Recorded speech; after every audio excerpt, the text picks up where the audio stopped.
pues buenas noches a cada uno. Buenas noches y qué bueno que se hayan entusiasmado a participar ya en esta segunda sesión de este taller, de esta posibilidad de reflexionar juntos, de aprender, de profundizar, de nutrirnos, ¿no?, de esta etapa de la historia de nuestra familia, de nuestro fundador, que la providencia permitió que viviéramos, ¿no?, como familia. Y bueno, bajo esa óptica, siempre desde la perspectiva de la fe y la divina providencia, queremos, muchos años después de que fueron los hechos, ¿no?, seguir profundizando, ahondando, porque todos estos elementos nos ayudan a profundizar en nuestra identidad como carisma, en ese qué somos y para qué somos, ¿no?, dentro de la totalidad de nuestra iglesia. Les invito a que hagamos un momento de oración para comenzar y que nos pongamos en la presencia del Señor, el Señor de la vida y de la historia, en el nombre del Padre, del Hijo y del Espíritu Santo. Vamos a rezar la oración que rezamos otra vez, la oración que se rezó para los 50 años de la Pascua de nuestro fundador, del Padre José. Dios, nuestro Padre, tú nos regalaste en el Padre Kentenich un Padre y profeta, testigo y mensajero del Evangelio de tu Hijo, para nuestro tiempo encendido por el Espíritu Santo. Danos de su fuego, danos de su espíritu de fundador. Haz que su carisma esté tan vivo en nosotros que podamos plasmar el futuro de la Iglesia y de la sociedad. Que su visión sea nuestra visión. Que en la fuerza de la alianza de amor surja un mundo nuevo en el cual podamos gestar una cultura de alianza en todo lugar en que vivamos y actuemos. Padre del cielo, incorpora al Padre Kentenich entre los santos reconocidos de la Iglesia. Ábrele puertas a él y a su misión para que en todos lados pueda conducir muchas personas hacia ti. Te lo pedimos en comunión con María, nuestra Madre, Reina y Victoriosa, tres veces admirable de Lechenstat, por Cristo nuestro Señor. Amén. Señora, aseméjanos a ti, enséñanos a caminar por la vida, tal como tú hiciste, fuerte y digna, sencilla y bondadosa, repartiendo amor, paz y alegría. En nosotros recorre nuestro tiempo, preparándolo para Cristo Jesús. Muy bien, pues como un primer momento de este segundo encuentro, los quiero invitar a los que durante las semanas que pasaron, luego de nuestra primera sesión, ahí les quedó algo trabajando ahí, dándole vuelta, y hayan hecho a lo mejor alguna reflexión, alguna cosa que les parecería interesante de compartir, lo pueden hacer en este primer momento. Y para darles la palabra, les invito a que pongan su nombre en el chat y a ellos les doy la palabra, ¿no? Entonces, que compartamos a lo mejor algunas cosas que fueron madurando a lo largo de los días. Yo tenía un profesor de teología dogmática, decía que hay que ser como los rumiantes, ¿no? Que las cosas te quedan dando vuelta, un proceso de asimilación que puede tardar días, ¿no? Entonces, luego uno llega como a conclusiones, a síntesis, como que el paso del tiempo ayuda a profundizar la reflexión. Si alguno quiere decir algo, compartir algo en relación a lo que vimos en la primera sesión, que era más bien el elemento histórico, europeo, alemán, eclesial, puede hacerlo en esta primera parte. ¿Sí?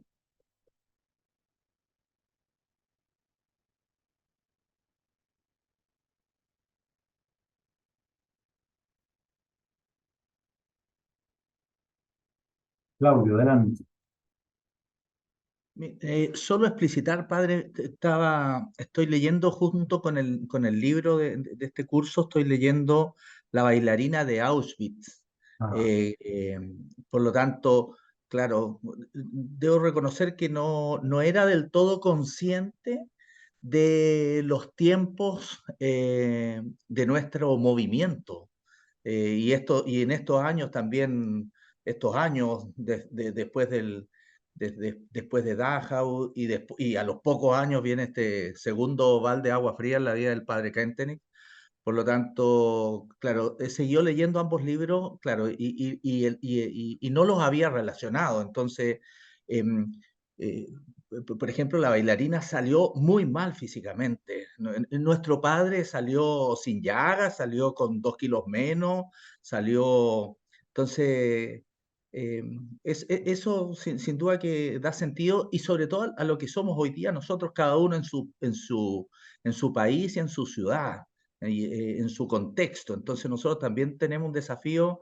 El padre nos habló por allá por los 20, por los 30, por los 50 del siglo pasado, y nosotros estamos aquí en el 2020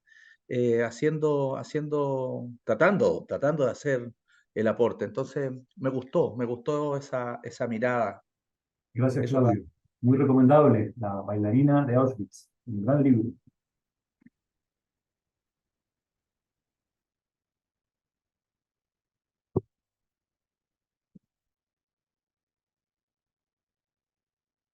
¿Algo más que quisiera hacer un comentario? Osvaldo.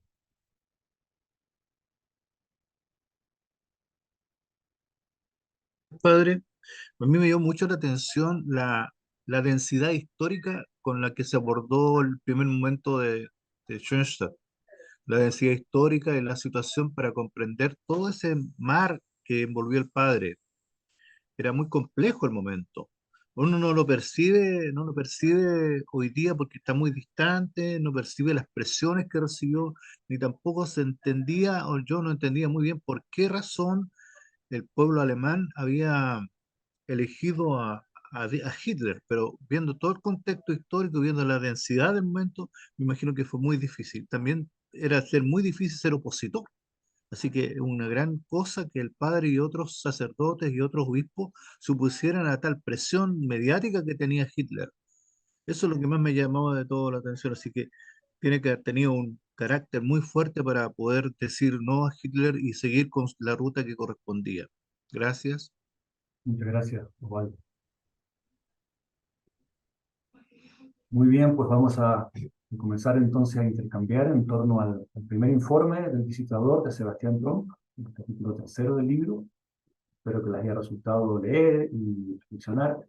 También les mandamos una opción de literatura complementaria en relación a la publicación que ha hecho el padre Eduardo Aguirre a partir de los textos que, bueno, formaban parte del proceso y también están a nuestra disposición. Entonces, esas dos opciones de bibliografía para profundizar. Pero la lectura mínima, como básica, por así decirlo, era el tercer capítulo del libro de la tesis de magíster del padre Pato Muar, el primer informe del visitador.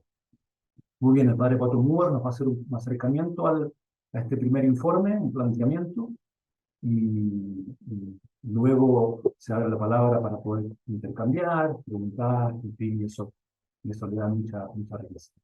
Y adelante, padre Pato, tienes una opción de compartir pantalla si quieres hacerlo. Muchas gracias.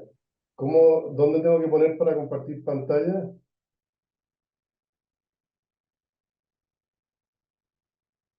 No te escucho, Darío. Perdón. Abajito al medio dice compartir pantalla. Ah, ya, perfecto. Eh,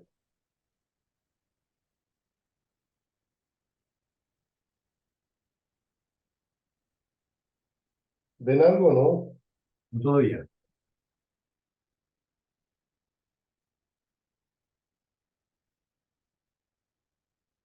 Ahí sí. ¿Ahí lo ven? Sí, perfectamente. Perfecto. Sí. Bueno, ahora estamos en la segunda sesión de este taller. Como ustedes mismos decían, la primera sesión es muy importante porque el contexto histórico es fundamental para poder entender el todo completo. Y también este contexto histórico sucede en una situación muy especial de Europa, de Alemania, de la vida del padre Kentenich. Entonces todo eso era muy importante tenerlo muy presente para colocar esta visitación en ese momento de la iglesia. Entonces ahora ya pasamos desde ese contexto histórico, ahora directamente a esta segunda visitación que fue entre el año 51 y 53. Y yo quiero comenzar con una comparación que hace el mismo padre Kentenich. El padre Kentenich, en el año 53, ya al final de la visitación, en una carta al padre Máximo Trevisan. Máximo Trevisan era un padre palotino brasilero, muy cercano al padre Kentenich, que le escribió muchas cartas. Y el mismo padre Kentenich hace la comparación, y yo la encuentro muy interesante, porque él dice que la visitación es como el mito de Ariadna. El mito de Ariadna es muy interesante porque es un mito, bueno, de la Grecia antigua, donde esta princesa que vivía en la isla de Creta, para llegar a ella se había enamorado de Teseo. Para llegar a ella había que asesinar al Minotauro, que estaba en el medio de la isla. Pero el problema era que si uno llegaba al medio de la isla y asesinaba al Minotauro, después no tenía cómo salir porque toda la isla era un laberinto. Entonces Ariadna tiene la buena idea de entregarle, que es lo que aparece en la imagen, un hilo a Teseo, y que él se vaya con el hilo de manera que después pueda salir del laberinto. Y el padre Kentenich dice, bueno, la visitación ha sido un laberinto.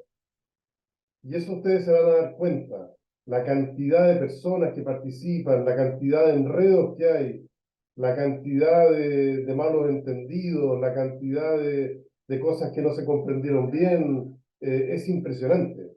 Y no solamente en estos 3 años, sino que después también.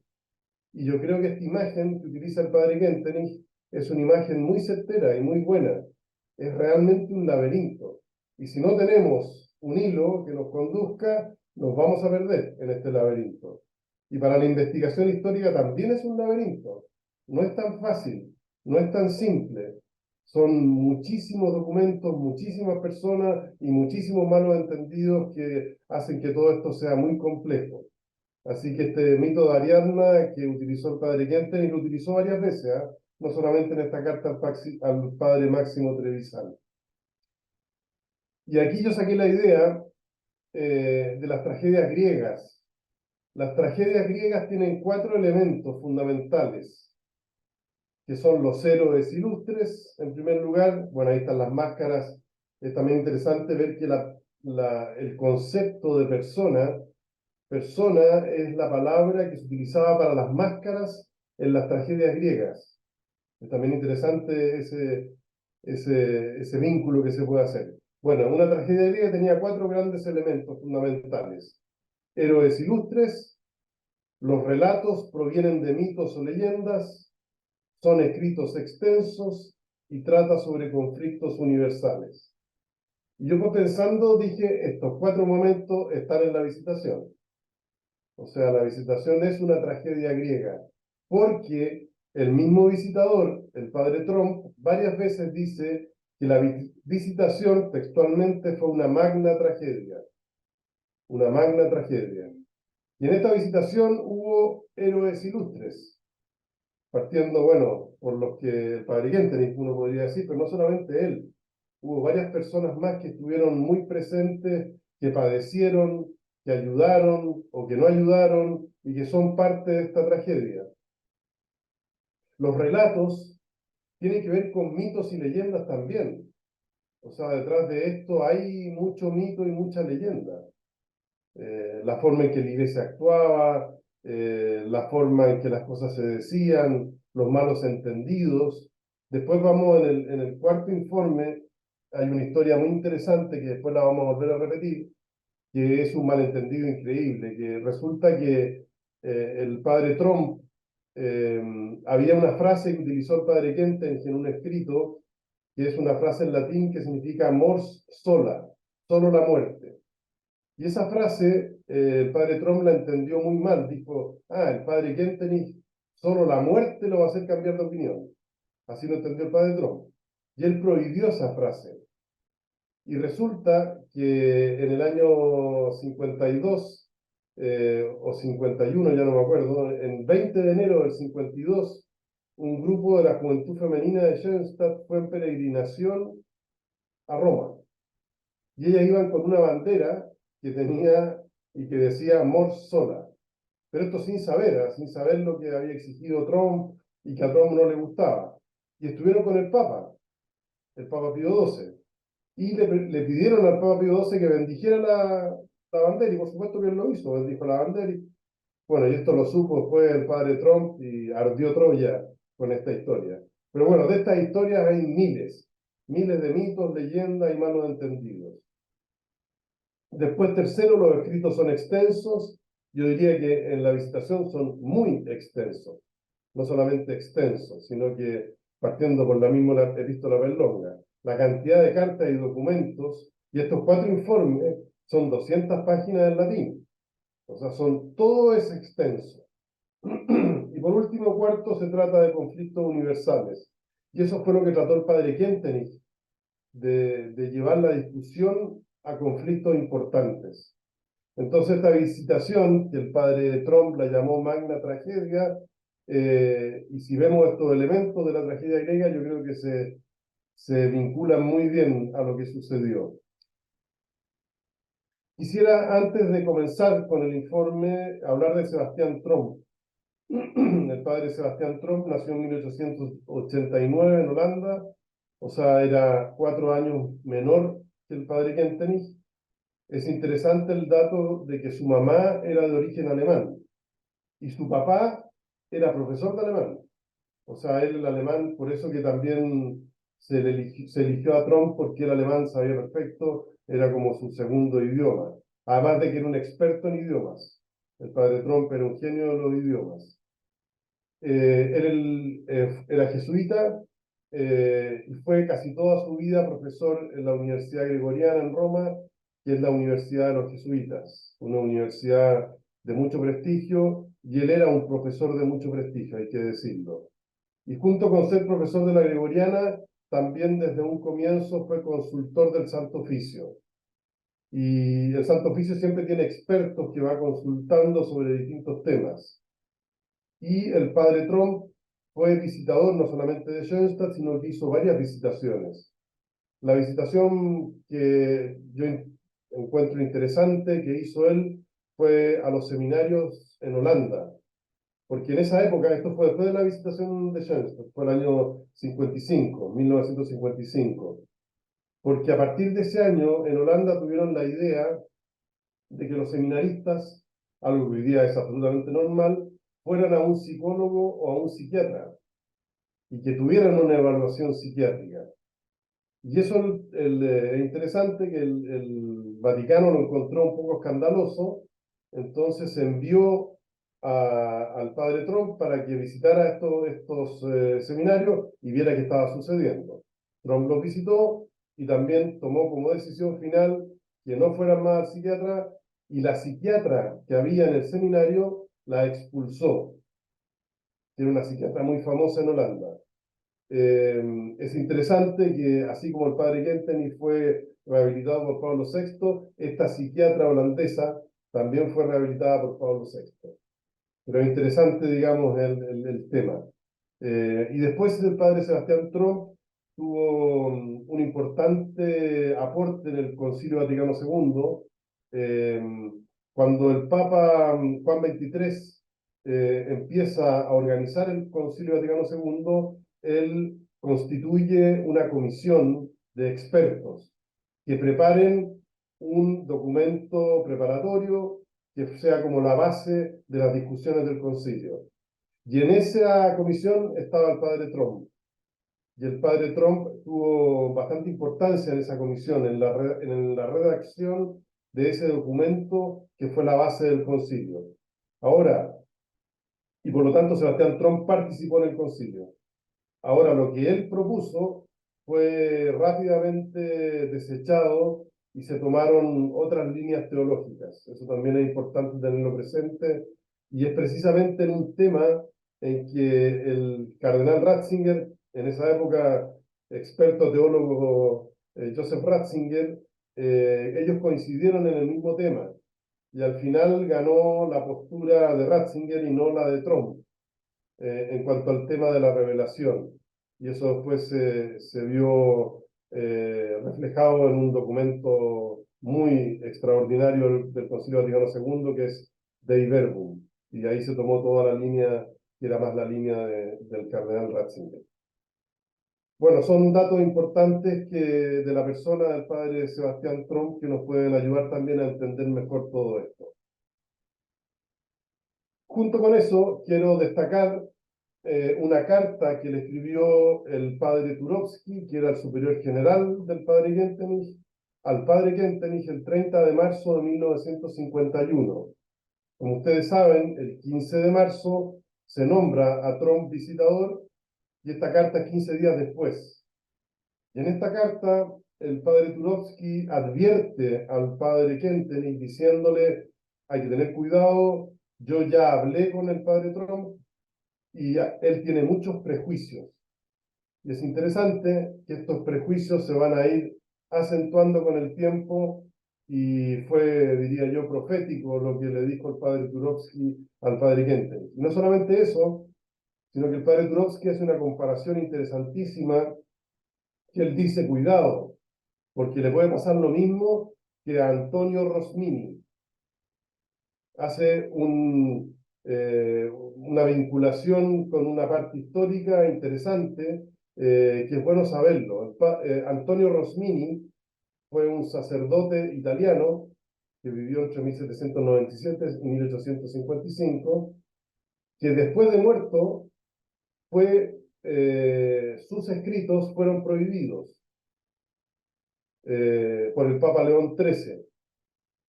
Y recién el Papa Juan Pablo II, en su encíclica Fides et Ratio, lo rehabilitó. Y lo rehabilitó diciendo que está Rosmini entre los grandes filósofos del siglo XIX, de la historia de la Iglesia. Y después, en el año 2002, ya la Santa Sede, a través del Santo Oficio, dijo que todo lo de Rosmini era correcto y lo rehabilitaban completamente.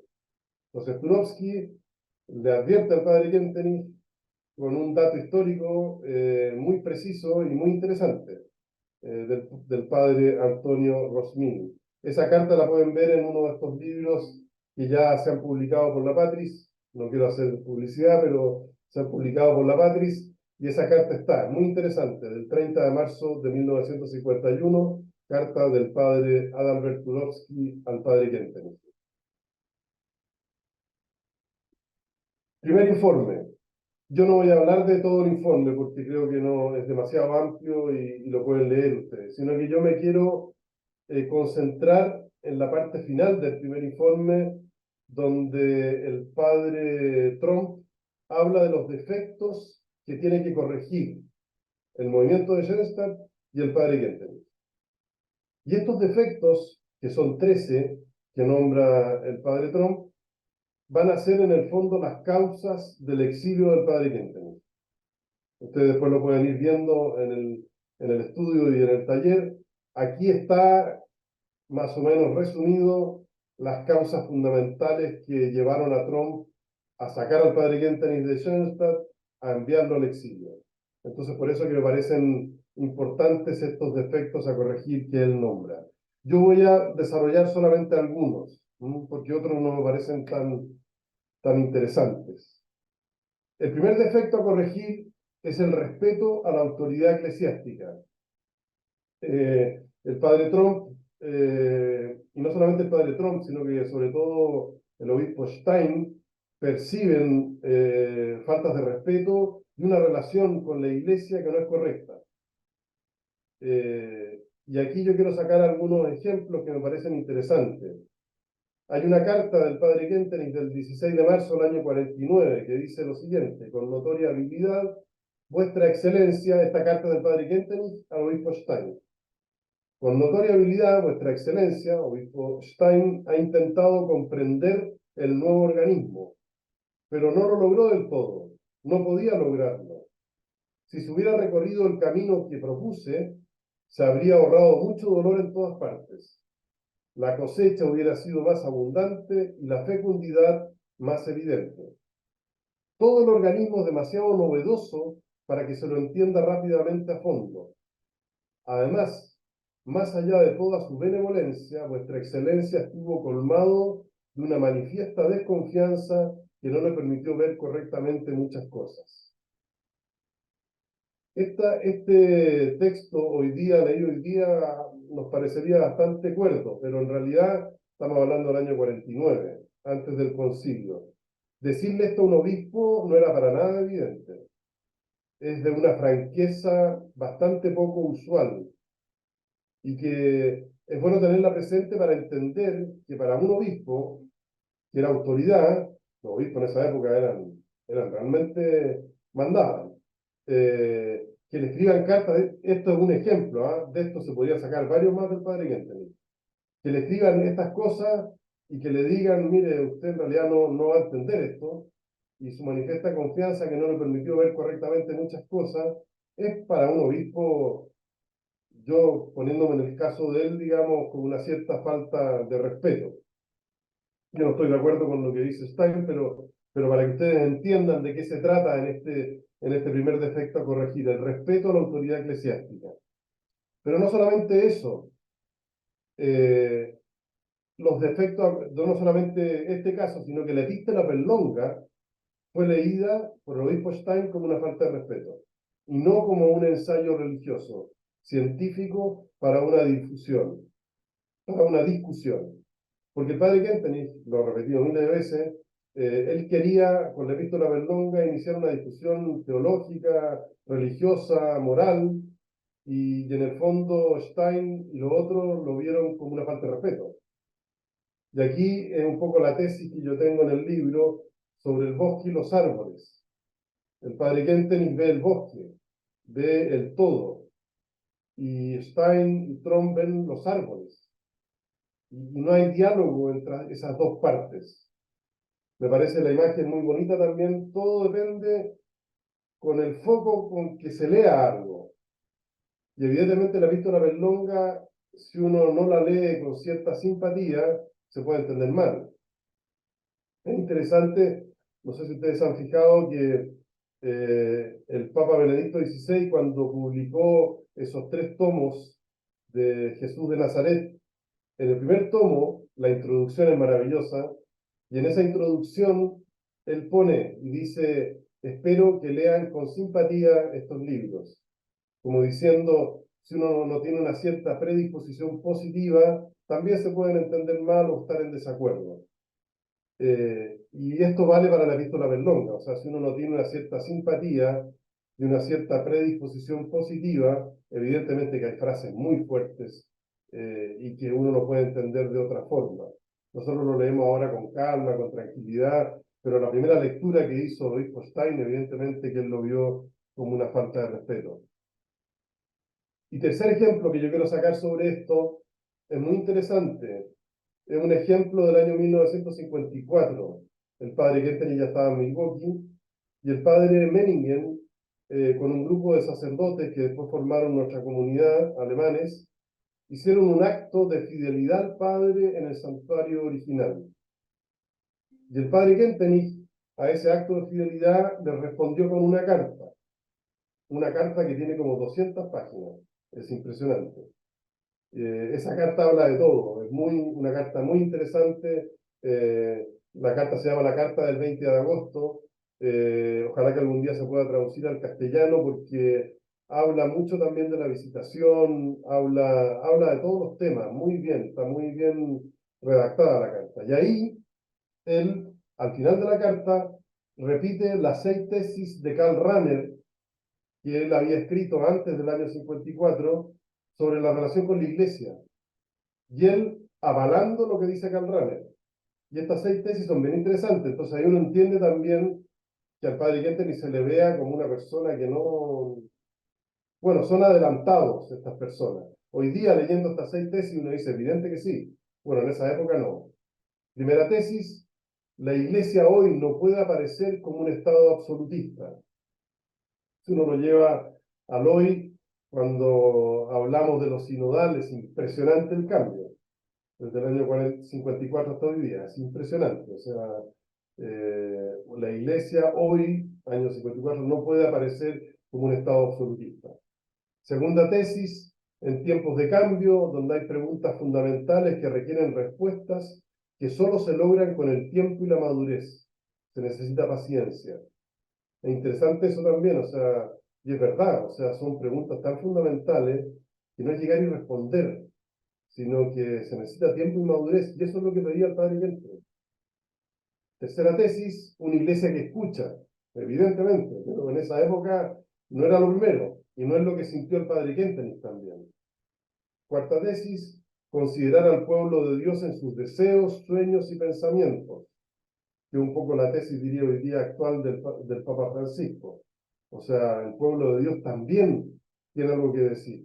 La iglesia no es solamente la iglesia jerárquica, sino que en primer lugar el pueblo de Dios. Quinta tesis, la iglesia hoy opina no solo de lo propio, sino de los grandes temas del mundo. Y allí pueden haber distintas opiniones. Algo que también es evidente hoy día. Yo la vez anterior, no sé si les conté que los sacerdotes antiguamente, y el caso del padre Kentenich es así, tenían que hacer un juramento antimodernista, para que ustedes vean cómo era la iglesia. Y sexto, la iglesia tiene que educar a una obediencia madura, adulta. Y eso el padre lo desarrolla ampliamente en la carta del 31 de mayo. Y él adhiere totalmente a eso. O sea, la iglesia tiene que educar a una obediencia madura, y no a esclavos, sino que a personas que piensan, a personas que tienen una opinión, a la libertad, a una obediencia madura. Entonces, en esta carta del año 54 uno puede ver también cómo el padre Kentenich ya tenía otra imagen de la iglesia, pero que no se adecuaba a lo que la iglesia exigía en ese tiempo. Y por supuesto que Trump dice, bueno, hay que corregir esto. Él no puede, él tiene que ser más respetuoso. Ese es el primer defecto.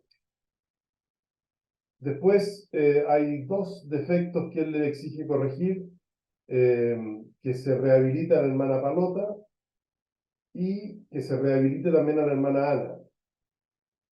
Yendo ya más concretamente, la hermana Palota es Bárbara Distelkamp, que nació en el año 1909.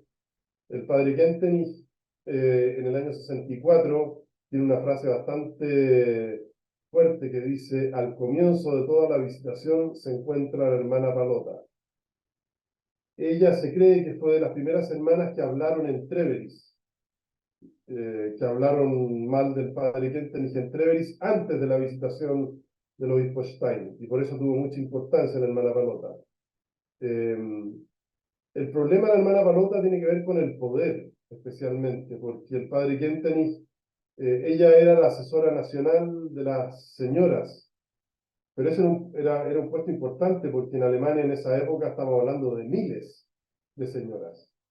Entonces era un puesto bastante importante, y las mismas señoras le escribían al padre Kentenich pidiéndole que sacaran a la hermana Palota, por distintas razones, y el padre lo hizo. Y ahí vienen los problemas, digamos, de poder. Tiene mucho que ver con el poder, y el caso de la hermana Ana también. En el informe privado del obispo Stein, que aparece también en estos libros que se han publicado, él habla ahí también de la hermana Palota. Yo no me quiero referir tanto a ella, pero jugó un rol importante en la primera visitación. Después en la segunda no tanto, porque ella abandonó las hermanas el año 1950, y ella dijo: ahora voy a entrar a una comunidad verdadera, y trató de ingresar a las carmelitas. Estuvo un par de meses en las carmelitas y después también se fue. Entonces ahí ya ella perdió, la segunda visitación empezó el año 51, entonces ya perdió más importancia, pero en la primera visitación fue bastante importante. Y la hermana Ana, que era la superiora general, la hermana Ana juega un rol fundamental en esta segunda visitación. Ella fue superiora general hasta el año 50, fue 24 años superiora general. El padre Kentenich tenía bastante claro que ella tenía que renunciar. Ustedes saben que el padre Kentenich al comienzo pensó a los superiores generales como los benedictinos, que son para siempre, pero después se dio cuenta de que no era bueno, y se dio cuenta conociendo a otras comunidades. A él le tocó dar retiro a muchas comunidades religiosas, y ahí se dio cuenta que no era buena idea, y ahí cambió de opinión, y cambió a 12 años. Y de ahí, en el año 1950, el padre Kentenich llamó a todas las superioras de las hermanas en esa época a un retiro y a una jornada en Suiza, y de ahí se le pidió la renuncia a la hermana Ana. Hay que decir que la hermana Ana había renunciado al padre Kentenich varias veces.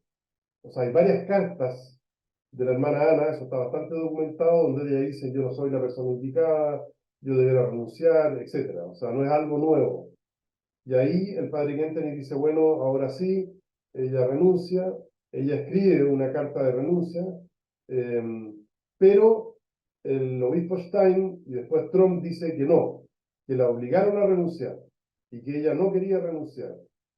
Hay una carta muy bonita que yo pongo en el libro de la hermana Emilie, donde ella explica todo esto. Por eso no quiero repetirlo, léanla porque es una carta muy bonita de la hermana Emilie donde explica esta renuncia. Yo lo que quiero nomás es tomar estos puntos que hay acá. En el año 62, es el año en que murió la hermana Ana, el padre Kentenich escribió Hay que decir que padre Kentenich en Milwaukee, él escribió muchas cosas para guardarlas para los futuros historiadores. Es impresionante la cantidad de textos que él juntó, la cantidad de cosas que escribió, es extraordinario. Para un historiador esto es una maravilla lo que él hizo. Y entre los textos que él dejó en los archivos, cuando murió la hermana Ana, es este texto que tiene 82 páginas. El padre Kentenich en todo era extenso, que se llama Encuentros y Réplicas, donde él cuenta un poco la historia de la hermana Ana y también cita varias partes de su diario personal. Entonces, lo que dice el padre Kentenich es que la relación con la hermana Ana empeoró después del 20 de enero del 42, y sobre todo después de Dachau. Y el padre Kentenich tiene la tesis en este ensayo que le escribe, Encuentros y Réplicas, de que la hermana Ana no comprendió verdaderamente el segundo hito. Y por eso la relación entre los dos fue empeorando con el tiempo. Después, un segundo tema que dice el padre Kentenich en este escrito, que la hermana Ana dice haber tenido visiones místicas, y el padre Kentenich dice que no son auténticas sus visiones místicas, y eso es importante también tenerlo presente. Después el tema del poder, evidentemente, digamos, una persona que fue 24 años superiora general y de pronto deja de serlo, evidentemente, y tiene una herida muy grande. Después, en cuarto lugar, la renuncia de la hermana Ana, que yo considero que fue bastante correcta, que incluso diría yo que el padre Kentenich se demoró demasiado en pedirle la renuncia. Y ahí está el quinto punto: el padre Kentenich, antes de partir a Dachau, dejó un testamento personal donde él pone en una parte del testamento que si él muere, que lo primero que hagan es que la hermana Ana renuncie. O sea, eso ya lo tenía bastante claro. Y la hermana Ana va a tener una gran influencia en la visitación desde Suiza, porque el padre Trump normalmente cada vez que iba a Schoenstatt pasaba por Suiza, pasaba varios días con la hermana Ana y después seguía a Schoenstatt. Y la hermana Ana le pasaba muchos documentos, muchas cartas, documentos, o sea, fue un factor importante en esta visitación. Después yo puse esta imagen que me gustó, porque son varios defectos a corregir que se suman, y uno dice, bueno, ¿con qué tijera empiezo a cortar aquí? ¿O con qué pinza podemos arreglar esto? Así que me gustó esta imagen así de distintas tijeras y pinzas, que es bien interesante. Y aquí los defectos a corregir son el principio paterno, que va a ser un tema importantísimo, no solamente en la visitación, sino que después. Los actos filiales, que después lo voy a hablar más en extenso, los actos filiales, el examen filial, las posturas penitenciales, la terminología de Schoenstatt, curiosamente el hacia el padre, que el padre Trump lo va a prohibir, el hacia el padre, que uno diría hoy día que tiene de malo el hacia el padre. La imagen de la tres veces admirable, que nunca le gustó a Trump, la imagen de la Virgen en los santuarios, el concepto de obediencia, y por último corregir las constituciones de las hermanas. Para que ustedes vean todo esto se fue sumando y fueron las causas en el fondo del exilio. Aquí están las causas del exilio, las causas materiales se podría decir, así como cuando uno habla, digamos, de las causas, pueden haber causas más de ideas, pero las causas materiales fueron estas. yo me quiero concentrar en los actos filiales, porque yo creo que engloban a varios. Yo pondría ahí el examen filial, pondría ahí también de alguna manera el principio paterno, o sea, hay varias cosas que están unidas a estos actos filiales. Y estos actos filiales tienen que ver con el segundo hito. Y eso también es bien importante. O sea, los hitos nuestros tienen un proceso, tienen una unidad, tienen un sentido. Y por eso el segundo hito, que nos habla tanto de la relación del padre Kentenich con su familia, cuando él dice que yo no voy solo, yo voy con ustedes, somos parte de una misma familia, porque después del segundo hito se comienzan a hacer actos filiales como expresión de nuestra espiritualidad. De aquí quiero pasar al punto 3, expresar con símbolos el ser niño ante Dios.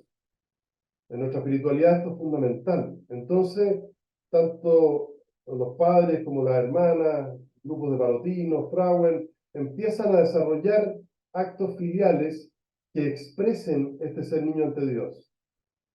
Y el mismo padre Kentenich dice que la pedagogía crece experimentando, y se empieza a experimentar. Y naturalmente hay actos filiales que son maravillosos, y hay actos filiales con exageraciones. Pero es normal, porque uno tiene que hacer, la simbología es así. Yo trato de expresar simbólicamente, bueno, uno podría volver atrás a la historia de la Iglesia, que es muy interesante, toda la época de los íconos en Constantinopla, que incluso tuvo que llegar en el siglo VII, VIII, se llegó a un concilio en Éfeso para determinar si se podía venerar obras de arte o no, íconos, más que obras de arte. Y ahí también hay todo un desarrollo de la simbología que es muy interesante. Y naturalmente que hubo exageraciones. Y por eso se llegó a un concilio donde la Iglesia determinó lo que había que hacer. Y en esto también, o sea, el padre Trump tiene razón en algunos actos filiales que son exageraciones. Por ejemplo, hay actos filiales que se hicieron con la Trinidad y el Dios Padre de la Trinidad tenía el rostro del padre Kentenich, evidentemente que eso es exageración. Y el mismo padre Kentenich dijo que habían exageraciones. Y aquí quiero citar una carta del año 48 desde Valparaíso, donde el padre Kentenich dice claramente de algunos actos filiales que se hicieron, esto no es lo que yo quiero. Y aquí en estas oraciones y en estas canciones hay exageraciones que no corresponden. Después hay una carta del padre Kentenich al padre Stein, que va a ser publicada ahora prontamente, que es muy interesante, donde él dice, sí, hubo exageraciones en los símbolos. Y eso yo lo dije desde hace mucho tiempo. Si el problema no es que hubo exageraciones, sino que el problema fue que no se comprendieron que los actos filiales son fundamentales para expresar nuestra espiritualidad. Y una nueva espiritualidad es difícil de comprender.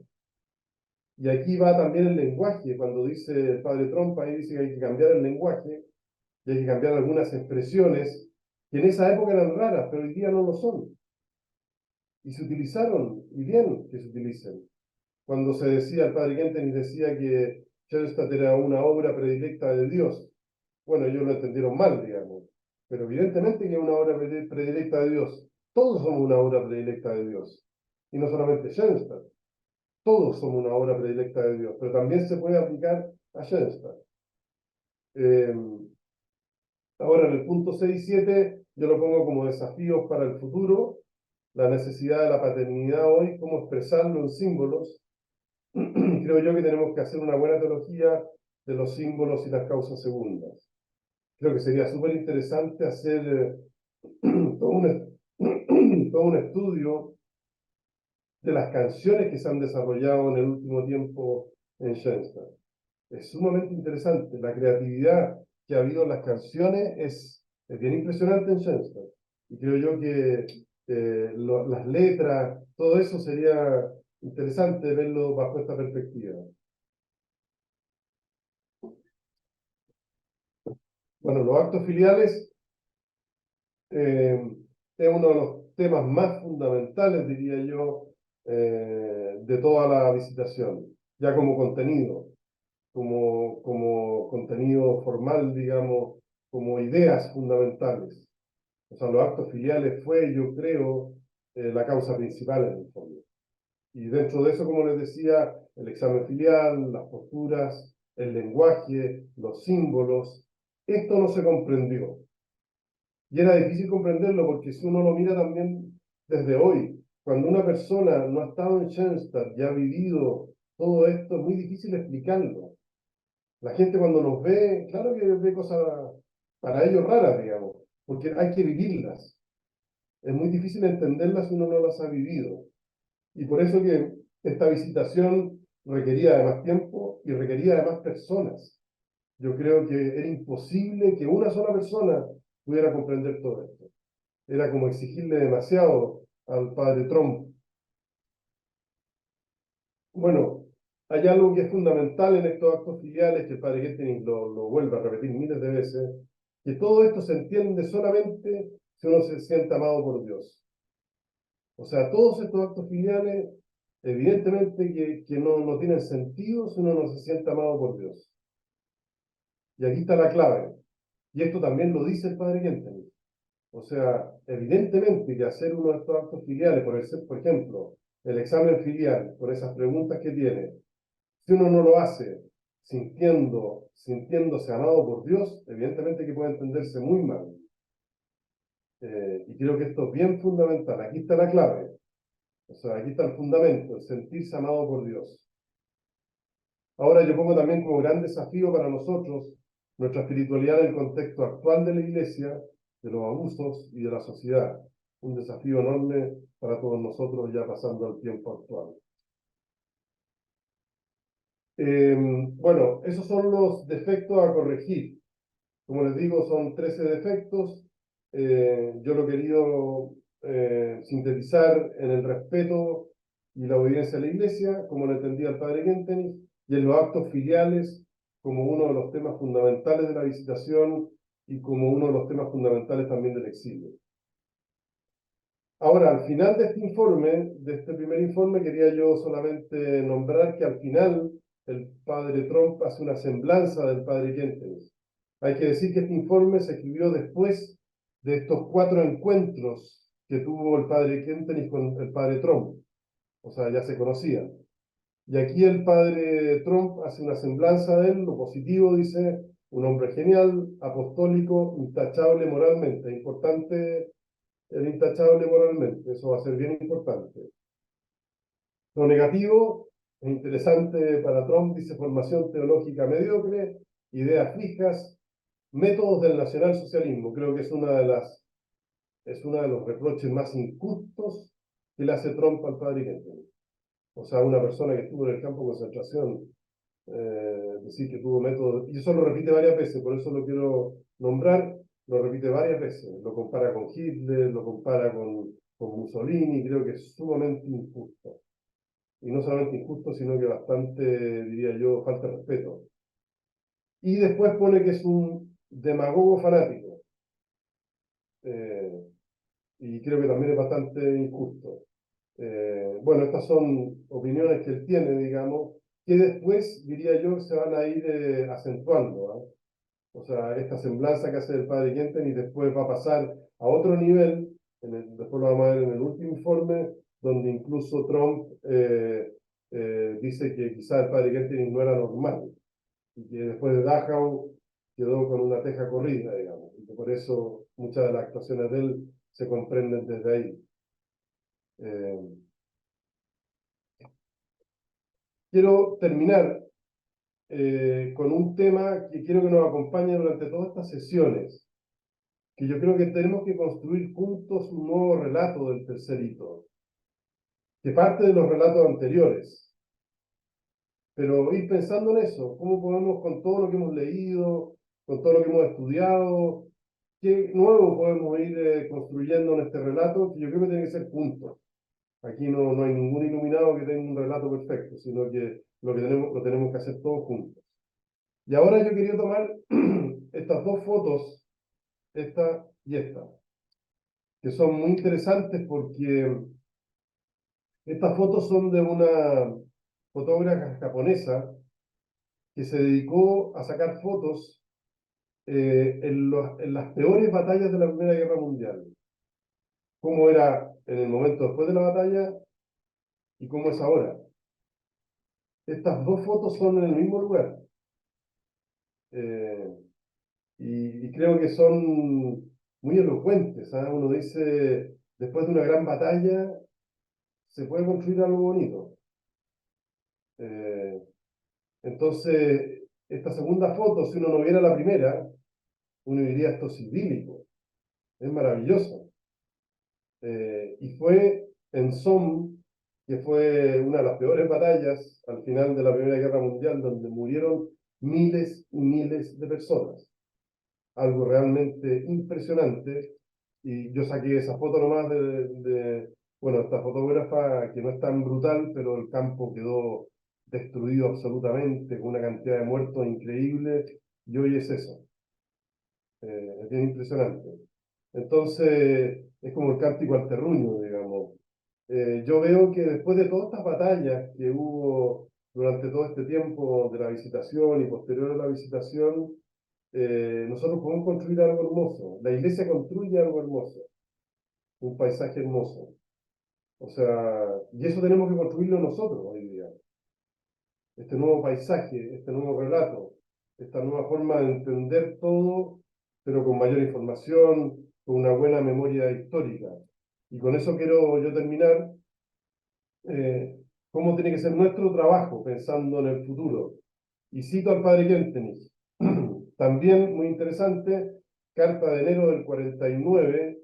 Ustedes saben que los padres, el padre Menningen con un grupo de padres hizo un acto de seguimiento, le llamaron ellos, pero fue un acto filial. Fue un acto filial que tampoco a Trump le gustó mucho.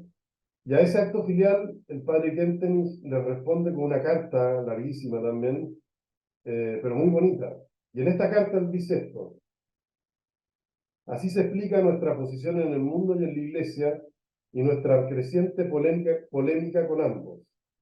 El que quiere escribir la historia de nuestra familia está obligado a incluir un resumen completo de la historia de la Iglesia y del mundo contemporáneo. A esto se añade que las originales corrientes espirituales en el seno de la familia son múltiples y muy amplias. Por eso, para mí es muy importante este contexto histórico que vimos en la sesión anterior. O sea, el mismo padre Kentenich nos dice un resumen completo de la historia de la Iglesia y el mundo contemporáneo. Quien quiera exponer y penetrar el vasto material acumulado que él mismo lo acumuló, y que yo creo que es extraordinario, él mismo se dedicó a acumular esto para los historiadores del futuro. Debe contar con que pidan la palabra al investigador histórico científicamente adiestrado y el filósofo de la historia de claros pensamientos. Eso es importante, científicamente adiestrado. Tenemos que ser, creo yo, más rigurosos. Ambos presentan serios reparos. El investigador de la historia exige un resumen íntegro y un examen crítico de las fuentes existentes.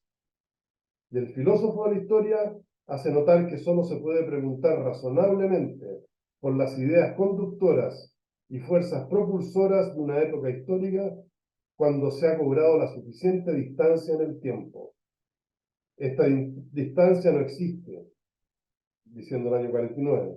Las fuentes no han sido reunidas suficientemente, ni las tengo a mano, en la medida que han sido ordenadas. De todos modos, me hacen un favor todos los que, no obstante, adopten ante mis pasos una posición crítica. Me encanta esta mirada del padre Kentenich, donde invita a los historiadores y filósofos a que sean muy rigurosos, a que sean muy científicos, a que también sean críticos, pero que trabajen con las fuentes.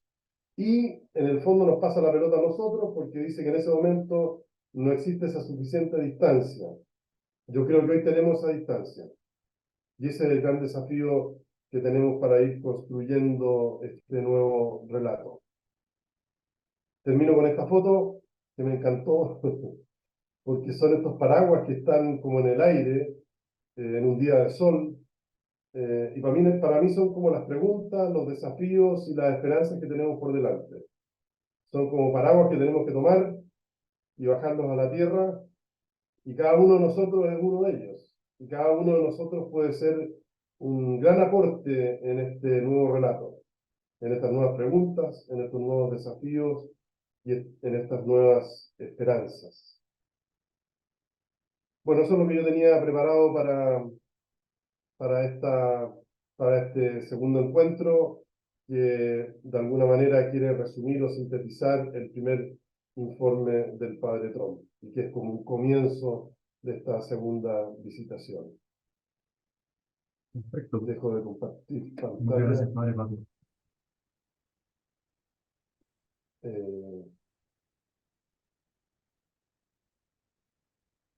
¿Cómo dejo de compartir pantalla?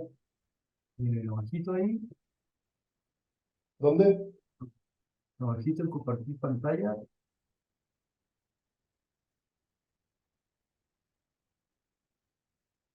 ¿Ahí? No. Abajo la barra de herramientas. Herramientas. Esa de abajo. ¿Y qué O sale ahí? arriba.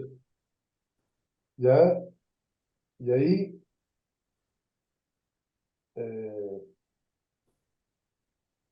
no. Donde dice compartir pantalla, tú lo abres y puedes poner dejar de compartir pantalla. Ah, genial. Muchas Es que gracias. está todo en inglés acá. Y Sí, ¿no? Pantalla se dice screen. sí, Si te sirve. Abajito una flecha verde. O padre Darío, usted podría intentar compartir algo y así se deja de compartirlo el padre Patricio. ahí, Ahí, Ahí dijo. A ver. ahí te Ahí. quité el permiso de coanfitrión. eso, perfecto. Perfecto. Bien, pues muchas gracias, padre Pato, por esta síntesis muy buena que has hecho del primer informe. Yo después les puedo mandar el PowerPoint para que Ah, lo genial, tengan. eso, buenísimo. Y así lo compartimos con todos ustedes. Bien, pues ahora, como hicimos la vez anterior, pongan su nombre en el chat, los que quieran hacer algún comentario, alguna pregunta, alguna reflexión personal, tienen la palabra. A través del chat, ponen su nombre, por favor. Pato quiere preguntar. Un Pato Ventura, adelante. Sí, muchas gracias, padre Pato. Es muy interesante todo esto.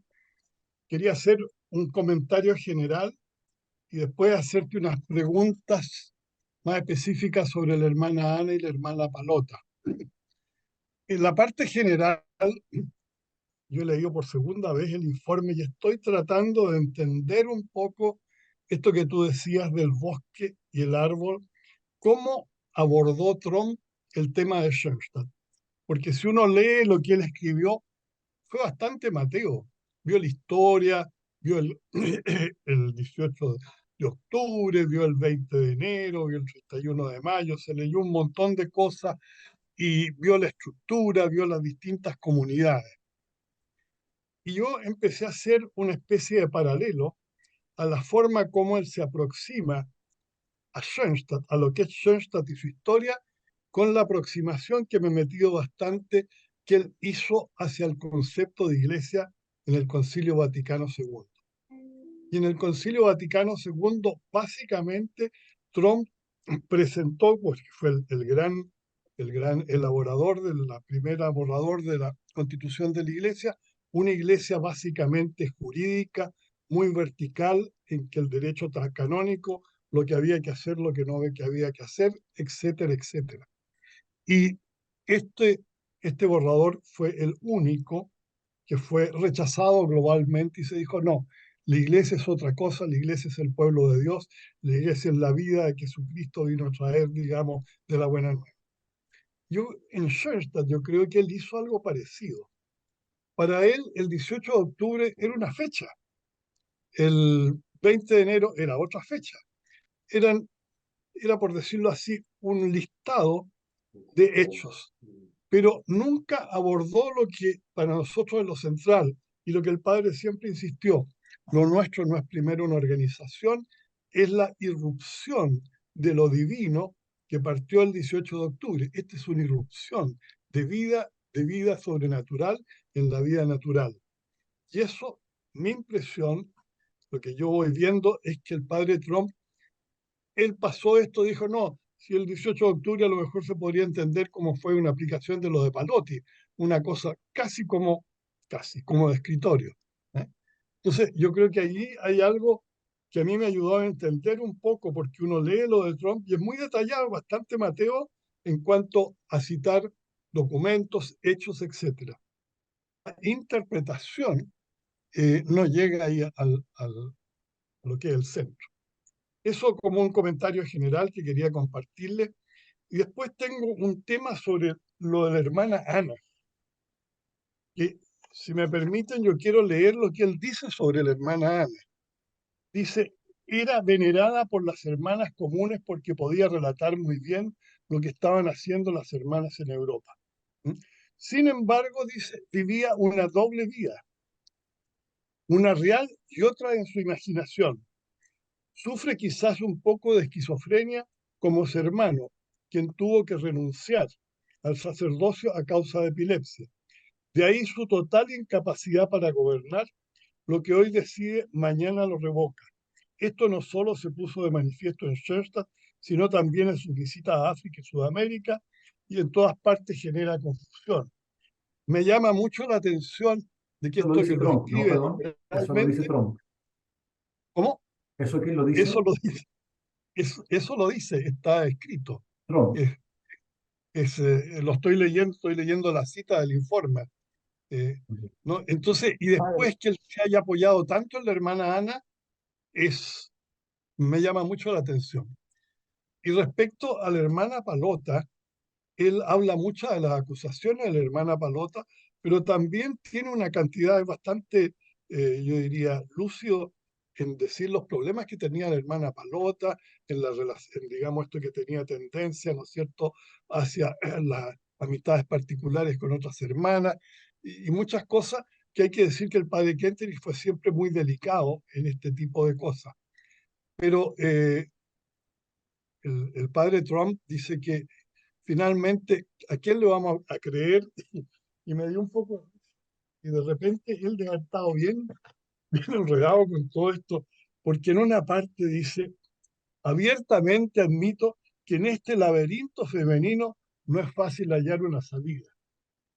Aquí hay un tema, yo creo, para psicólogos, que me parece que uno está recién piñiscando, como decía el padre Patricio, ¿no es cierto? Aquí hay un gran tema para los historiadores, para los filósofos, yo diría también para los psicólogos. Bueno, eso nomás quería compartir con ustedes. Muchas gracias. Gracias, Patricio. Sí, aclarar ahí para que lo entendamos bien de qué estamos hablando. Aparentemente la hermana Palota tenía una tendencia lésbica, ¿no? Entonces, ella era asesora nacional de la inmensa rama de señoras y muchas señoras se empezaron a quejar porque se sentían incómodas, ¿no? Hay que entender esta tendencia que tenía ella, ¿no? Entonces, de ahí vienen estas cosas que hacían que muchas señoras se sentían incómodas. Yo quisiera agregar, muy bueno lo que dijo Pato, excelente.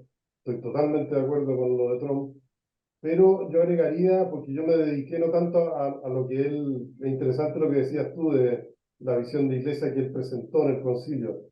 Yo me dediqué a buscar los documentos que él leyó, porque él los va citando de Schoenstatt. Y en el fondo no buscó lo que el padre Kentenich le entregó, sino que buscó documentos que no son muy buenos. Es medio raro eso. O sea, yo creo que no se metió mucho, se metió más en lo jurídico de Schoenstatt, en lo que Schoenstatt hacía, entrevistó a mucha gente, pero no me parece, por ejemplo, que él haya leído. El padre Kentenich escribió un documento largo para Trump, para que él intentara comprender Schoenstatt. Y yo creo que no sé, me da la impresión de que no lo leyó al final. Y la epístola Perlonga, no sé si la leyó completa, no sé, tengo dudas, ¿eh? Son dudas que yo tengo. Pero me parece muy interesante lo que tú dices.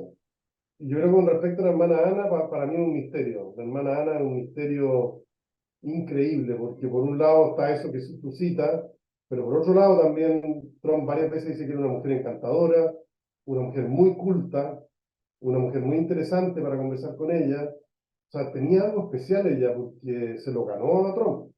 Y se lo ganó no solamente en la visitación, sino que después siguieron en contacto. O sea, hay algo ahí, la vida de ella no me metió tanto, ¿eh? Pero la vida de ella es es un misterio, habría que meterse más ahí en ese tema.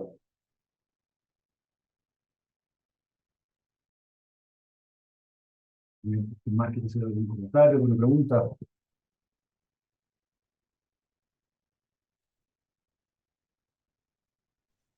Padre, Claudio Núñez, adelante.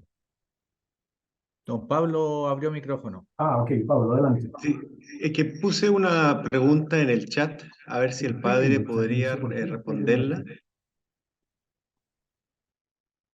Sí, ¿cuál es la pregunta, Pablo? Sobre los actos filiales, padre. Usted comentó de cuál era el sentido, cuál era la estructura quizás, pero no me queda claro efectivamente qué son, en el sentido de que si pudiera darnos algunos ejemplos de actos filiales. Y después sobre la palabra que usted utiliza, que es exagerados. En una de esas no eran vistos como exagerados, sino que errados, como digo en el chat, en el sentido de que no son bueno, mi segunda pregunta es: ¿acaso son al padre José Kentenich? ¿Ya? Y, y no son exagerados, digo yo, pueden ser vistos no como exagerados, sino errados, en el sentido teológicamente errados, mal dirigidos. ¿Mm? Yo creo que, bueno, ejemplos de actos filiales, bueno, todos estos actos filiales tienen que ver con el tema de cómo llegar a Dios, de cómo transmitir la fe. Entonces nosotros tenemos dos extremos. El extremo luterano, que es solamente se llega a Dios directamente, sin ninguna mediación. Es el tema de las mediaciones. ¿Sabes? El tema de las mediaciones es un tema clave en la teología. El único mediador es Jesucristo. Pero las mediaciones son parte de la teología y parte fundamental. Quisiera dar un ejemplo de la Biblia mejor. Si ustedes, hace pocos días fue la lectura de Abraham, que quiere salvar Sodoma y Gomorra. ¿Y qué es lo que hace Abraham? Él intercede ante Dios y hace, como buen judío, una negociación con Dios. Le dice: si hay 50 justos, ¿tú no destruirías Sodoma? No, le dice Dios. Y así negocian hasta llegar a menos de 10. Pero lo bonito de todo esto es eso, que él es una mediación, es un intercesor ante Dios y los hombres. Bueno, eso llevado también a los actos filiales. El padre Kentenich dice: bueno, aquí yo soy un intercesor. No se compara con Abraham, ¿eh? Pero estoy yo sacando de la teología, que es re importante. O sea, yo soy un intercesor. Todos los santos son intercesores. Y uno puede hacer actos con ellos. Por ejemplo, un acto filial para mí es lo que hacía San Francisco Javier.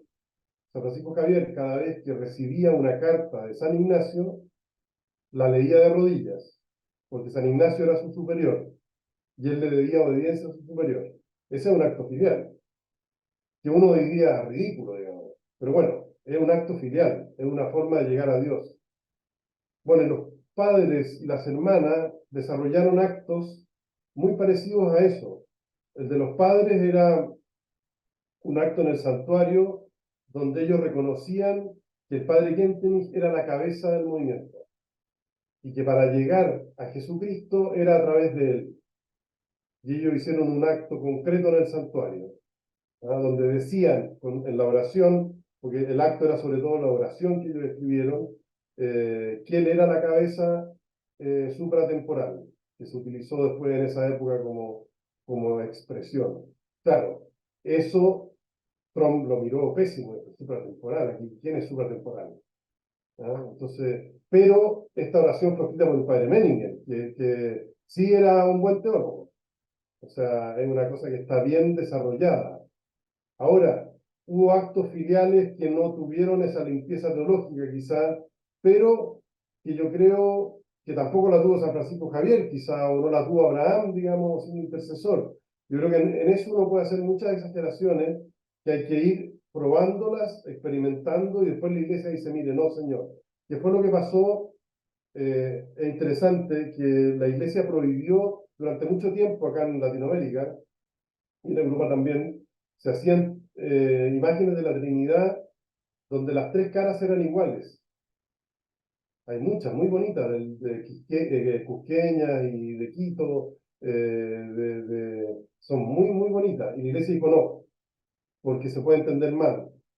Son tres personas distintas, ¿no? Y con la misma cara pasarían a ser iguales. Interesante. Y por eso ahí la iglesia va poniendo ciertos límites. Y un límite, que tenía toda la razón, digamos, está bien hacer un acto filial al Padre Kentenich o un acto filial a la Trinidad, pero que Dios Padre no sea la cara del Padre Kentenich. O sea, ahí hay una exageración muy clara. Eso no. Y después el Padre Kentenich da algunos ejemplos que yo no los tengo a mano ahora, de oraciones que se hicieron, quien se confundía Dios Padre con él. Y eso él tampoco lo quería, digamos. Entonces, de eso se trata en el fondo, de las mediaciones, que es un tema sumamente interesante, un tema que después tenemos que discutir, que es el tema del Padre Kentenich como punto de contacto.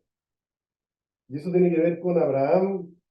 Él era punto de contacto, digamos, y San Ignacio era punto de contacto, y por eso San Francisco Javier lo leía de rodillas. Bueno, todo eso hay que desarrollarlo más teológicamente, pero tiene que ver con procesos de vida. No sé si respondí, pero es un tema muy interesante. Y por la línea de lo que Gracias, preguntaba padre. Pablo, claro, esta imagen del Padre Dios con el rostro del Padre Kentenich, eso no solamente es exagerado, sino que es errado, ¿no? Entonces, como para hacer la línea entre una cosa y otra, ¿no? Porque algo puede ser exagerado, pero no necesariamente errado. Pero en este caso sí, junto con ser exagerado, es errado. Adelante, Claudio. Padre Patricio, usted verá cuál toma, pero a la medida que fue exponiendo, yo fui anotando algunas. Me llamó la atención la fecha de muerte del padre Trump, 1975. Em, a lo mejor vendrá más adelante, he tratado de ser ordenado en la lectura, no quiero leer hasta la página que dicen para no.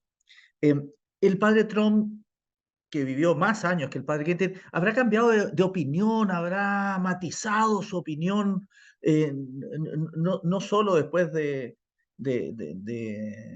que al padre lo restituyeron, sino al finalizar. Una primera pregunta. Una segunda pregunta, hasta donde voy leyendo, que era el día de hoy, a la luz de lo que ocurrió cuando esto fue noticia hace 2 años con la Iglesia Católica en crisis y con tanta denuncia de acosos sexuales, em, por lo menos hasta ahora se diluye, porque en ese minuto también quedamos como medio plop con respecto a estas acusaciones al padre Kentenich. Entonces, los ojos de hace 2 años parece que son distintos a los ojos de hoy y no habría relación, pregunto. Y por último, ¿qué asidero tiene este fuerte comentario del padre Trump con respecto a la mediocre formación teológica? Y a lo mejor no tengo idea, y a lo mejor era mediocre, porque el hombre entre que escribía y era profeta, no es que haya pasado no sabiéndolo. Entonces, tan fuerte esa crítica, ignoro si habrá tenido asidero. Comienzo con la tercera pregunta. Esa crítica se entiende perfectamente porque un profesor de la Gregoriana, de la categoría del padre Trump, era bastante arrogante, hay que decirlo, ¿ah? Entonces, para él, si uno no era doctorado en la Gregoriana, era mediocre. O sea, eso de partida. O sea, para sus criterios era una formación mediocre.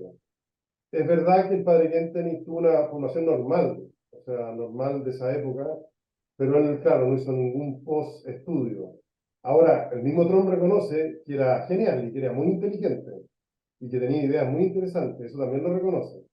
Pero formalmente, evidentemente que no tenía la categoría de una persona que se doctoró en la Gregoriana. Y sí la tenía el padre Meninger, ¿eh? 2 veces doctorado en la Gregoriana. O sea, ahí es interesante eso también. Bueno, con respecto a Trump, él murió en el 75. habría que investigar qué opiniones tuvo él al final de su vida, no solamente sobre Schoenstatt, sino que también sobre el concilio, sobre esta visitación que hizo en Holanda. Yo no lo sé, realmente no he estudiado eso, pero es una pista interesante, porque sí hay, y eso es bien interesante, que el padre Kentenich se reconcilió con Stein. Ya es muy bonita la reconciliación, y ahí jugó un rol fundamental el obispo Ten Humbert, que después vamos a hablar de él, que fue el primer obispo de Schoenstatt, un tipo interesantísimo, y él le propuso al padre Kentenich ir a visitar a Stein y reconciliarse con él. Y fueron a Treveris, los dos. Se juntaron con Stein, y no solamente eso, sino que se tomaron un vino, como bueno, Treveris está a la orilla del Mosela, que tienen buenos vinos. Se tomaron un vino e hicieron un salud. Y el padre Kentenich le dijo a Stein, perdone si yo le traje muy malo, digamos, si le traje muchas dificultades para su vida, perdón. Y Stein le respondió lo mismo, perdón yo también si le traje malos tiempos para usted. Y se dieron un salud, se tomaron un vinito. Eso no pasó con Trump. O sea, con Trump, curiosamente que murió después, esto fue el año 67, esta reconciliación con Stein. Con Trump, no sé qué habrá pasado con él después del concilio. Eso habría que investigarlo, una investigación interesante. Y la otra pregunta que tú tenías también de los abusos, o sea, yo entre más estudio, o sea, clarísimo que el abuso sexual del padre Kentenich no lo veo por ningún lado, ni lo vieron tampoco ellos. Y eso es bien importante porque tanto Trump como el padre Turovsky conocieron a la hermana Georgia, la entrevistaron, estuvieron con ella, o sea, tuvieron todo, investigaron todo y no hay nada. O sea, en eso yo creo que no hay absolutamente nada. Abuso psicológico, espiritual, ya entra en un campo que es más complejo y que habría que, bueno, una de las comisiones de Schoenstatt se va a dedicar a eso en el fondo. Y eso ya es más complejo. Yo creo que no tampoco, pero bueno, ahí es más discutible, es más opinable, diría yo. Y en esa estamos, digamos, en este momento. Gracias, padre. Bien, Cristian Figueroa. Bien, doctor.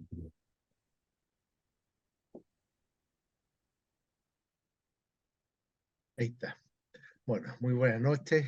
Agradecer al padre Patricio y al padre Gonzalo también, y bueno, a todos los que están detrás de esto, porque ha sido extraordinario. Llevamos apenas 2 sesiones, pero el apetito se abre y el intercambio este también es genial. Yo no soy historiador, de hecho la historia no me gustaba mucho, digamos, pero esto que está ocurriendo lo encuentro apasionante, porque nos permite, con la visión que aportas tú, padre Patricio, vamos, y con los comentarios y las lecturas, poder penetrar un poco la historia de un pedacito de la historia del padre y del movimiento, que son inseparables.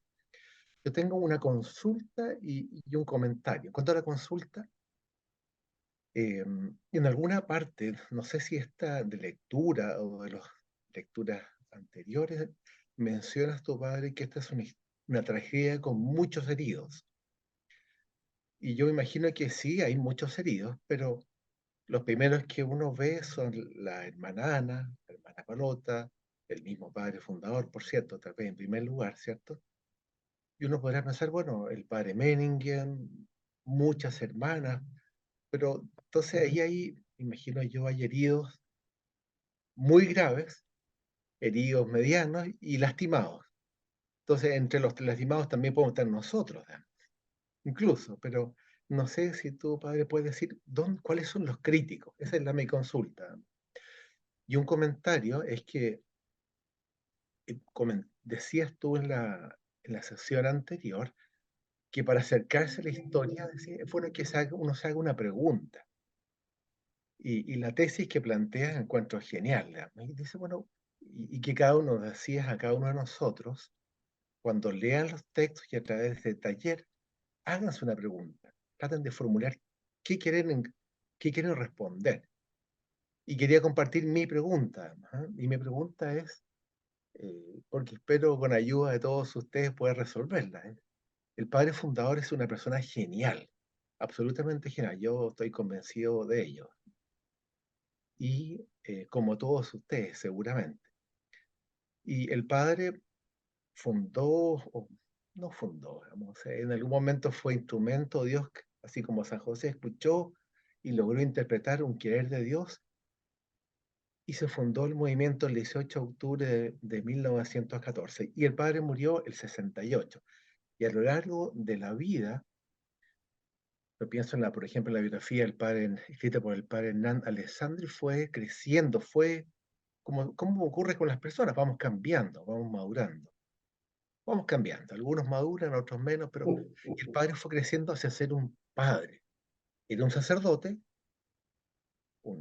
muy riguroso, y después decía, en algún momento dijo, en los últimos años, el sentido de mi vida es ser padre.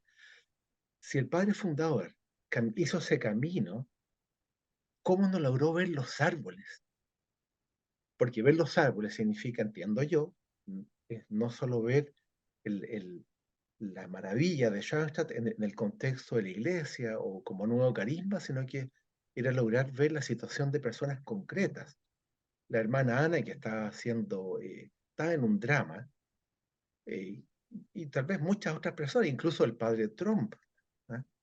Siendo el padre genial, porque en los últimos años entiendo que Patricio Ventura estuvo con él, y el padre lo calaba.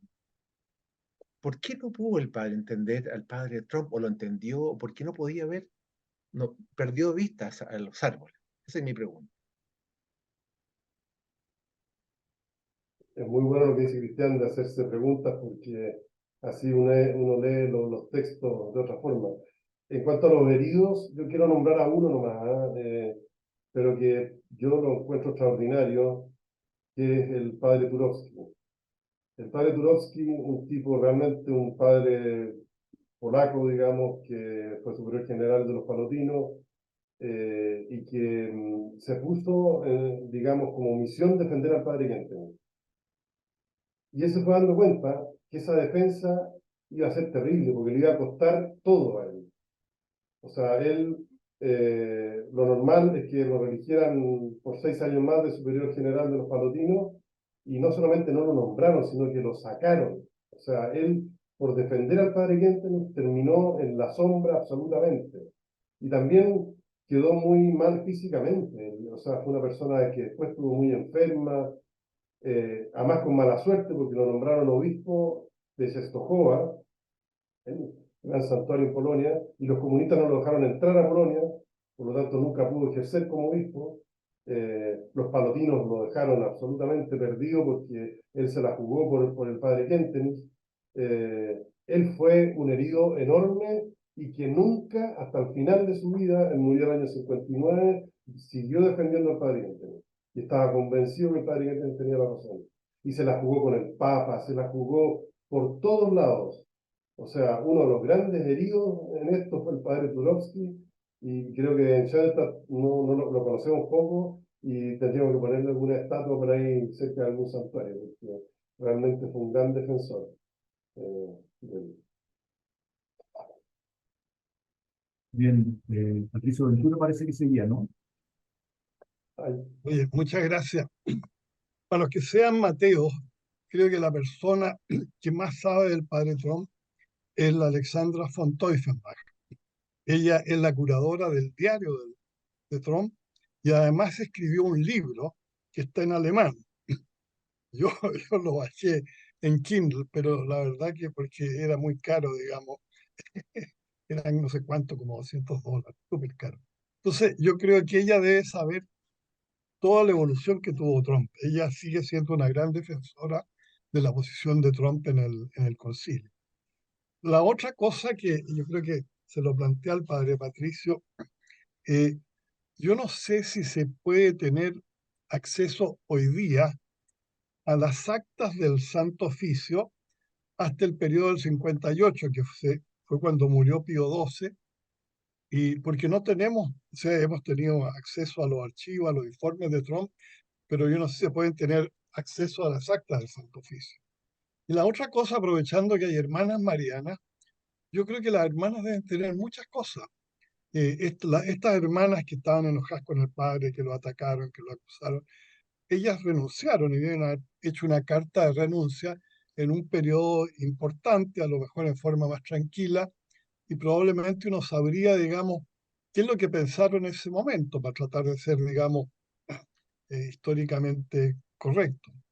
Ahora, yo creo que muchas de estas cosas las vamos a saber cuando se desclasifiquen aquellos documentos de la época de Pablo VI, en que vamos a saber qué pasó, qué es lo que se dijo en esa famosa sesión del Santo Oficio, en que el padre Kentenich quedó en los hechos liberado de todo. Puede que la gente discuta que no se liberó, que después se dijo esto, pero en la práctica él volvió a la hermana, volvió a Schoenstatt y quedó liberado de todo. Y eso yo creo que está en un ámbito misterioso porque no lo sabemos qué fue lo que escribió el Santo Oficio. Además que había una diplomacia muy especial. Recuerdo que de Schoenstatt le mandaron a preguntar al Santo Oficio las cosas en relación al proceso de canonización, de beatificación, y el cardenal Ratzinger dijo, no, mire, no hay ningún problema, nosotros aquí el Santo Oficio, para la beatificación del Padre Kente, no tenemos ningún tema, digamos, que poner, digamos, o ninguna oposición. Así que eso es interesante. Las hermanas tienen algo que decir, yo creo. Vanessa, Vanessa, sí. Hola, buenas noches. Saludo a todos desde Querétaro, México. Solo me gustaría compartir algo que haciendo la lectura del capítulo que correspondía a la sesión del día de hoy me llamó mucho la atención y me es bastante significativo a propósito de todo lo que ha acontecido en los últimos años con relación al proceso del padre. Y tiene que ver con, así viene en el texto, como con el primer recuerdo escrito de la conversación con Trump en 1960, cuando Trump le pide que renuncie voluntariamente a todos sus cargos en el movimiento, y de esa manera él podría contar con la posibilidad de iniciar un proceso de beatificación en el futuro. Y ahí también se anota, se enuncia, el padre responde categóricamente. A mí me importa sobre todo la canonización de la verdad. Todo lo demás es para mí secundario. Y la verdad eso a mí me es muy significativo precisamente por lo que está aconteciendo en este grupo de lectura, pero también con lo que está aconteciendo en términos históricos para el movimiento. Y bueno, me llama como este mensaje del mismo padre, ¿no? Y canonizarlo, canonizar la verdad.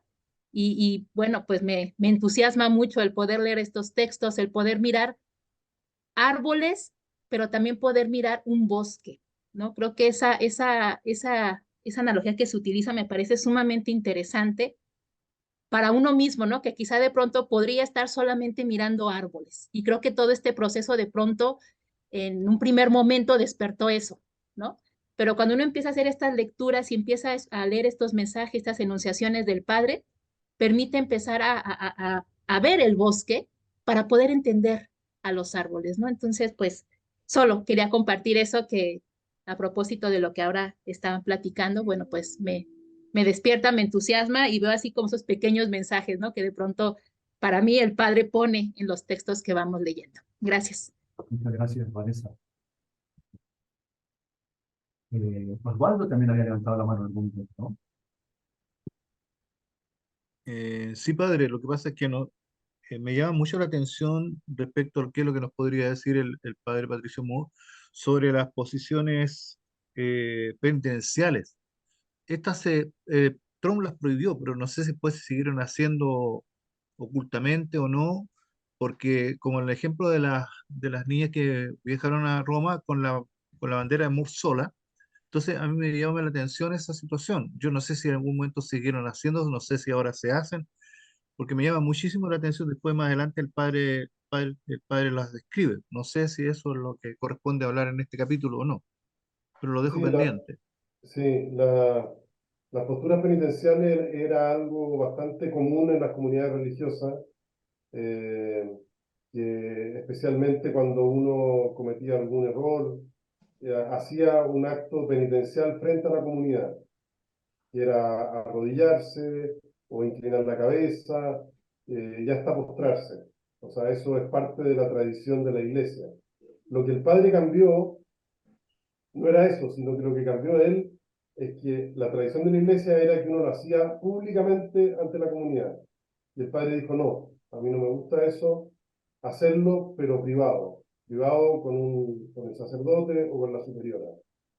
Ese fue el cambio que él hizo. Y ese cambio no gustó. En el fondo dijeron, no, esto se puede prestar a abusos. Y en ese sentido, Trump lo dijo también varias veces, dijo, el problema es no con usted, sino que con los que lo sucedan a usted, con los que vengan después. Entonces algo razón tenía, digamos, Trump en ese caso. Pero para el padre Kentenich lo fundamental era cuidar a la persona, pero se entendió mal, digamos, por respeto a la persona que no sea público, sino que sea privado. Y lo que se prohibió fue la postración, esa postura, esa fue la que se prohibió completamente. Las demás no. Pero ese era el sentido, digamos, el sentido algo que está en la tradición de la iglesia y que expresaba el perdón, pero el padre la cambió por respeto a las personas. Todas estas cosas son opinables, ¿eh? Yo creo que no está dentro de lo opinable. Muchas gracias. Gracias, Osvaldo. ¿No hay más? Quisiera un comentario, alguna pregunta. Oye, quizás lo que me quedé pensando en lo que dijo Cristian Figueroa, que de los árboles y el bosque, yo también tengo esa pregunta, porque el padre Kentenich tenía una sensibilidad por los árboles, como dices tú, muy grande, pero en ese momento no la tuvo. Y es muy interesante porque el padre Menningen, antes de comenzar la visitación, le escribe 3 cartas al padre Kentenich, muy interesante, donde le dice, yo conozco a Trump, estuvimos juntos en la Gregoriana, y le hace una semblanza de Trump y algunos consejos para hablar con él, antes de que hablara con él. Bueno, el padre Kentenich no siguió ninguno de los consejos del padre Menningen. Esos no, por lo menos, otros sí. Y yo una respuesta que tengo es que para el padre Kentenich la conciencia de misión era tan impresionante y lo que él llevaba en su cabeza, digamos, de lo que tenía que ser la iglesia y Schoenstatt, que realmente en ese momento veía el bosque y le daba lo mismo que él tenía enfrente, digamos, exagerando un poco, ¿no? Pero no tuvo la sensibilidad, tenía, no sé, le ardía en su corazón esto. Yo creo que él después cambió, ¿eh? Milwaukee lo hizo ser mucho más tranquilo, maduro, más santo, diría yo. Pero en ese momento, en su corazón había fuego, ¿no? Y el que se le presentara adelante incendiaba el bosque, digamos. Eso, exagerando un poco lo que yo porque es verdad, o sea, él era una persona que se preocupaba de la gente, pero en ese momento no lo hizo. Y estas cartas del padre Menningen son muy buenas, son muy interesantes en ese sentido. Muchas gracias. María Luisa, Bien, pues vamos a dar la palabra a una persona más. Para ir cerrando ya, María Luisa.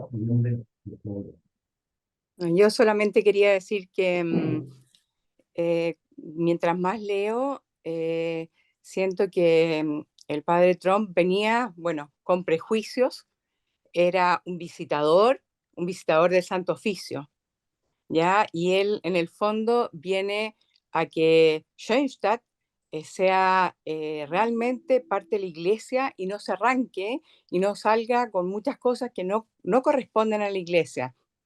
Y cuando uno va en búsqueda de eso, se le escapan muchas cosas grandes, porque anda buscando precisamente aquellas cosas que pueden perjudicar a la iglesia o pueden hacer que Schoenstatt no sea parte de la iglesia.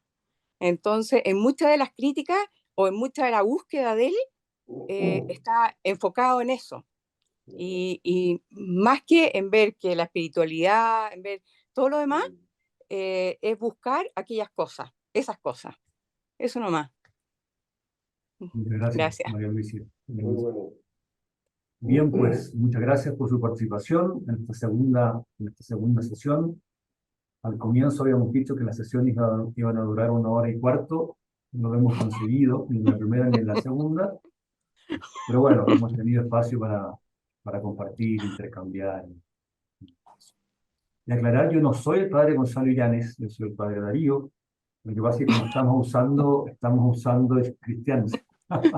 Como estamos usando la cuenta de Zoom de la Secretaría Nacional del Movimiento, bueno, por eso aparece el nombre del padre Gonzalo, que es el director nacional del movimiento.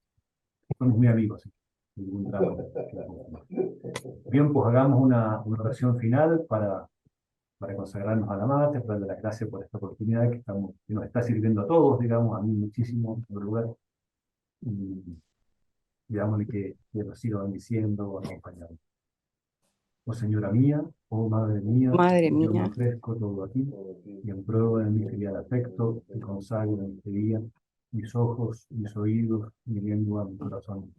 En una palabra, todo mi ser, ya que soy todo tuyo, oh Madre de bondad, guárdame, defiéndeme y utilízame, en detrimento y posesión tuya. Amén. Padre Pato, si nos da la bendición, por favor. Vamos a orar la bendición de Dios para todos nosotros en este día, que nos bendiga a nosotros y a todos nuestros seres queridos, el Dios rico en misericordia, el Padre, el Hijo y el Espíritu Santo. amén. Eso, muchas gracias. Nos vemos el próximo jueves. El próximo jueves. Muchísimas Nos vemos. gracias. Muchas gracias. Gracias a Buenas todos. noches. Gracias. Gracias.